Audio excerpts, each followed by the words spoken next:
കവിത വസന്തകാലപ്പറവ.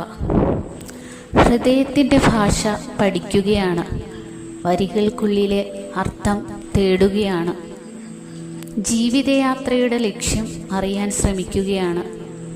ഈ നിമിഷത്തെ അറിവുകൾക്കുമപ്പുറം ഇനി വരും വസന്തവും ഗ്രീഷ്മവും കാത്തുവെച്ചതിനെ തേടുകയാണ്. മഴ പെയ്തു തോർന്നു, മേൽക്കൂരയിൽ അടരാൻ കൊതിച്ച മഴത്തുള്ളി പോലെ കാത്തിരുന്നു. ഇനി വരും കാലത്തിൻ്റെ ഒരു വസന്തകാലപ്പറവയാകുവാൻ.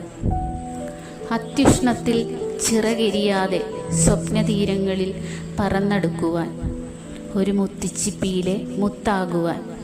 ജീവിതവീഥികളിൽ പാദങ്ങളെ പുണരുക പനിനീർപ്പൂക്കൾ മാത്രമല്ല, വേദന പടർത്തുന്ന മുള്ളുകളും കല്ലുകളും കൂടിയാണ്.